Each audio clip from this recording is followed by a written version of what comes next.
Party के कार्यकर्ताओं से अपेक्षा की है कि वे लोकसभा चुनाव अब आ गए, सब 100 दिन पार्टी के लिए दें।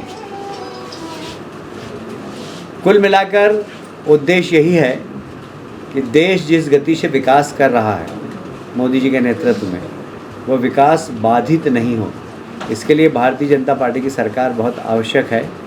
और ये संदेश उन्होंने कार्यकर्ताओं को दिया है। उनका संदेश और भारतीय जनता पार्टी की जो चुनावी प्रबंधन है उसको लेकर आज हम सब लोग आए थे। कविता जी इस विभाग की, इस क्लस्टर की प्रभारी हैं, मैं चुनाव की दृष्टि से यहाँ प्रभारी हूँ।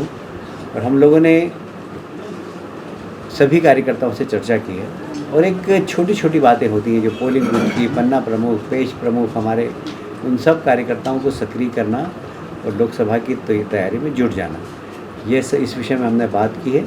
और सारे देश के अंदर इस प्रकार के क्लस्टर बनाए गए हैं और वहाँ सभी प्रमुख कार्यकर्ता जाकर उन क्लस्टरों में कार्यकर्ताओं से मिल रहे हैं, चुनाव प्रबंधन समिति से चर्चा कर रहे हैं और आने वाले चुनाव के दृष्टिगत हमें कौन कौन से काम करना है उसको बारीकी से सब कार्यकर्ताओं से चर्चा करना और उसका क्रियान्वयन करना, इसका मुख्य उद्देश्य है। जैसे 25 तारीख को मन की बात है, तो ये हमारे लिए एक बहुत महत्वपूर्ण कार्यक्रम है और मेरा ख्याल है कि आचार संहिता के पहले ये एक अंतिम मन की बात कार्यक्रम होगा।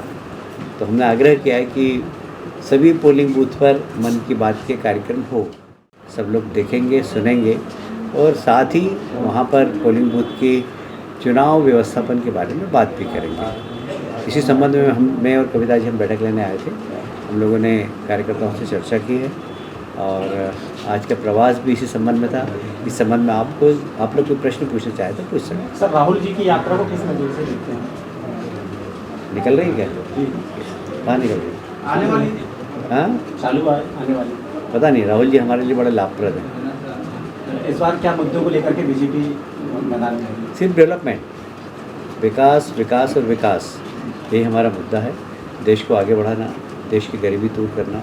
देखिए, मोदी जी ने 4 बातें कही हैं। एक तरफ हमारे देश के राजनीतिक दल समाज को बांटने के लिए जाति के आधार पर जनगणना की बात करते हैं और मोदी जी कहते हैं कि सिर्फ 4 वर्ग हैं, 4 जातियाँ हैं, एक महिला, दूसरा युवा, तीसरा किसान और चौथा गरीब का कल्याण।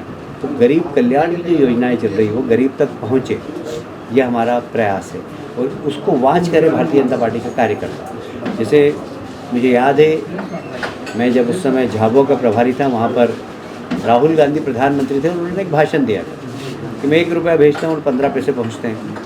आज गारंटी, मोदी गारंटी है कि 1 रुपया भेजते हैं और 1 रुपया उस उपभोक्ता के खाते में पहुँचता है। ये नीति और नियत दोनों का सवाल है। कांग्रेस की नीति भी खराब थी, नियत भी खराब थी। भारतीय जनता पार्टी की नीति भी अच्छी है और नियत भी अच्छी है। यही कारण है कि सीधे खाते में पैसा पहुंचता है। लोग उस समय कल्पना भी नहीं कर सकते थे जब कोविड हुआ था और महिलाओं के खाते में एकदम 500 रुपये पहुँचा है।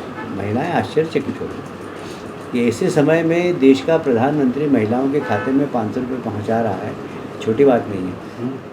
5 साल में हम लोग करेंगे। आप सभी जानते हैं कि अभी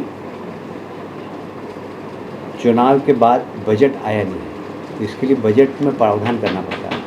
तो आने वाले समय में जब हम करेंगे और जितना भी संकल्प पत्र का एक संकल्प है वो हम 5 साल में पूरा करते हैं। 5 साल का संकल्प पत्र। भाई साहब, जाति जनगणना होना चाहिए कि नहीं होना चाहिए? जी, जाति जनगणना होना चाहिए कि नहीं होना चाहिए? क्या आवश्यक है? क्यों समाज को बांटना चाहते हैं? सर साहब, जलावर्धन योजना को लेकर आपने कुछ कहा था बालाघाट को लेकर। बालाघाट में बहुत बड़ा घोटाला,